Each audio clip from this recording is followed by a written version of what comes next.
کچھ دیکھ رہی تھی۔ انہوں نے دانش مندی سے کام لیتے ہوئے فوراً یہ تجویز پیش کہ اگر اجازت دی جائے تو وہ بہت اچھی دایا پیش کر سکتی۔ سخت مجبوری تھی، شاہی دایا اور دوسری عورتیں تھک ہار کر بیٹھ، اس لیے ان کی ہمشیرہ کو دایا لانے کا حکم دیا گیا۔ وہ فوراً باہر آئیں اور گھر سے اپنی والدہ کو ساتھ لے گئیں۔ ادھر اللہ کی طرف سے ملنے والی بشارت پر والدہ نے بچے کو دریا میں ڈال تو دیا تھا، مگر غم اور اضطراب سے ان کا برا حال تھا۔ اس ماں کو ممتا نے سخت مجبور کر رکھا تھا، اس لیے ایک مرتبہ انہوں نے یہ ارادہ کیا کہ اس راز کو محل میں جا کر افشاں کر دے گی، مگر اللہ تعالیٰ نے ان کے دل کو سکون بخش دیا۔ خاندانی وضعداری کو نظر انداز کرتے ہوئے اپنی بیٹی کے ساتھ محل میں روانہ ہو گئی۔ انتہائی پیار اور محبت سے اپنے بچھڑے ہوئے بچے کو گود میں لے لیا اور دودھ پلانے لگی تو حضرت موسیٰ علیہ السلام نے ان سے لپٹ لپٹ کر دودھ پینا شروع کر دیا۔ حضرت آسیہ فوراً معاملے کی تہہ تک پہنچ گئی اور ان کے خیال کی تصدیق ہو گئی، مگر بچے کی حفاظت کی وجہ سے خاموش رہی۔ اس کے بعد ان کی والدہ کا یہ معمول ہو گیا کہ روزانہ دن میں 2 مرتبہ بچے کو دودھ پلانے محل جاتی اور باقی وقت حضرت موسیٰ علیہ السلام آسیہ کے پاس کھیلتے رہتے۔ بچپن میں ایک مرتبہ حضرت موسیٰ فرعون کی آغوش میں بیٹھے کھیل رہے تھے۔ فرعون کی داڑھی ہیروں اور جواہرات سے مرصع تھی۔ حضرت موسیٰ نے کھیلتے ہوئے فرعون کی داڑھی پکڑ کر کھینچ لی، جس سے موتیوں کے ساتھ چند بال بھی اکھڑ گئے۔ فرعون سخت طیش میں آیا، اسی وقت انہیں قتل کرنے کا ارادہ کر لیا۔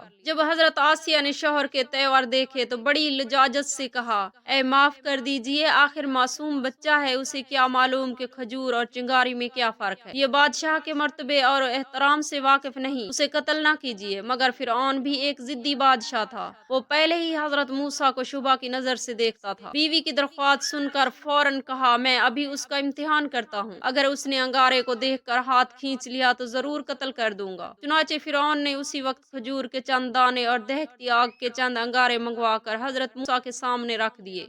حضرت موسیٰ علیہ السلام موت اور زندگی کے دوراہے پر کھڑے تھے اور چند سیکنڈ میں فیصلہ ہوا، مگر اللہ کو حضرت موسیٰ سے ایک بہت بڑا کام لینا مقصود، پھر خود ان کی حفاظت کا ذمہ لیا۔ حضرت آسیہ کا دل مارے خوف سے دھڑک رہا تھا اور دل ہی دل میں بچے کی سلامتی کے لیے اللہ سے دعا کرتی جا رہی تھی۔ جب دونوں چیزیں حضرت موسیٰ کے سامنے آئی تو حضرت موسیٰ علیہ السلام نے جلدی سے انگارہ اٹھا کر منہ میں رکھ لیا، مگر اس وقت سے حضرت موسیٰ علیہ السلام کی زبان پر داغ پڑ گیا اور زبان موٹی ہو گئی، جس سے قدرے جلن ہونے لگی۔ حضرت آسیہ نے 2 مرتبہ ان کی جان بچائی اور ہر مرتبہ اللہ کے فضل و کرم ان کے شریک حال رہا۔ اس کے بعد حضرت موسیٰ علیہ السلام نے حضرت آسیہ کے پاس پرورش پائی اور ان کی خصوص تربیت میں رہے۔ جوان ہوئے تو نہایت تنومند، خوبصورت اور بہادر تھے۔ گفتار و کردار سے ایک ناسی قسم کا وقار نمایاں ہوتا اور ان کی ہر بات میں عظمت کی جھلک دکھائی دیتی۔ جب آپ علیہ السلام نے نبوت کا اعلان کیا تو سب سے پہلے ان کی صداقت اور خدا کی وحدانیت پر حضرت آسیہ ایمان لائی، حالانکہ ان کا شوہر خود خدائی کا دعوے دار تھا۔ جب فرعون کو اطلاع ملی، سب سے پہلے اس کی بیوی حضرت آسیہ ایمان لا چکی، طیش و غضب سے دیوانہ ہو گیا۔ حضرت آسیہ کو گرفتار کر لیا گیا اور انہیں جیل میں اس قدر تکلیف دی گئی کہ ان کے بیان سے بدن کے رونگٹے کھڑے ہو جاتے ہیں، مگر آپ نے فرعون کے شدید اصرار کے باوجود راہ حق سے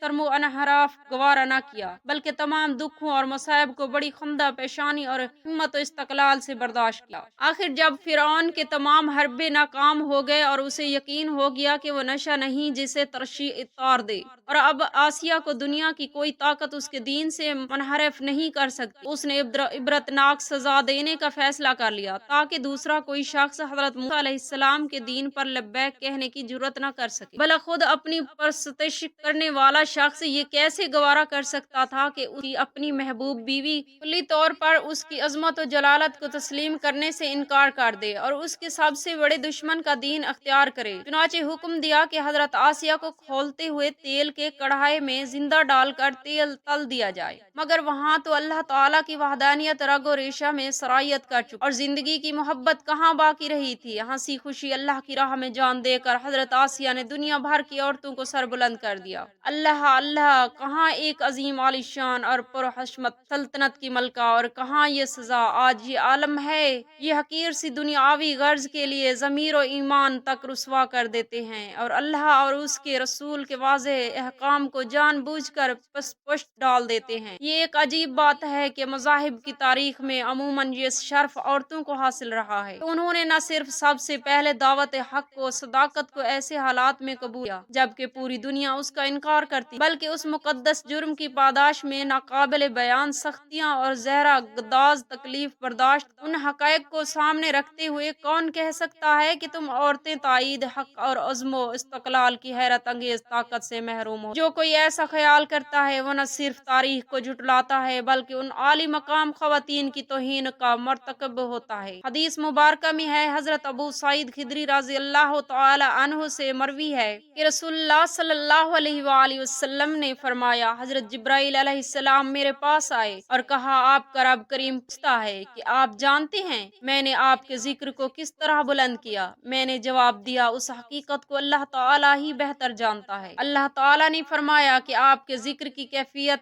یہ ہے کہ جہاں میرا ذکر کیا جائے گا وہاں آپ کا ذکر بھی میرے ساتھ کیا جائے گا۔ جس نے میرے ذکر کے ساتھ آپ صلی اللہ علیہ وآلہ وسلم کا ذکر کیا تو میں اس بندے کے اگلوں اور پچھلوں کے گناہ معاف کر دوں گا اور اسے جنت کے بلند مرتبے پر فیض کروں گا۔ صحابہ کرام نے عرض کیا، یا رسول اللہ صلی اللہ تعالی علیہ وآلہ وسلم، اگر فوت شدہ مشرک ہوں تو کیا ہوگا؟ آپ صلی اللہ تعالی علیہ وآلہ وسلم نے تبسم فرما کر ارشاد فرمایا کہ اللہ سبحانہ و تعالی خوب جاننے والا ہے اور خوب نرمی فرمانے والا ہے۔ حضرت قعب احبار رضی اللہ عنہ فرماتے ہیں کہ حضرت آدم علیہ السلام اپنے بیٹے شیش علیہ السلام کی طرف متوجہ ہوئے اور فرمایا، اے میرے بیٹے، تم میرے بعد میرے خلیفہ ہو، پس خلافت کو تقوی کے تاج اور محکم یقین کے ساتھ پکڑے رہو، اور جب تم اللہ کا ذکر کرو تو اس کے متصل نام محمد صلی اللہ علیہ وآلہ وسلم کا ذکر کرو، کیونکہ میں ان کا نام عرش کے کناروں پر، پھر میں نے تمام آسمانوں پر نظر کی تو مجھے کوئی جگہ ایسی نظر نہیں آئی جہاں نام محمد صلی اللہ علیہ وآلہ وسلم لکھا ہوا نہ ہو، اور میرے رب نے مجھے جنت میں رکھا تو میں نے جنت کے ہر محل اور ہر بالا خانے اور برآمدے پر اور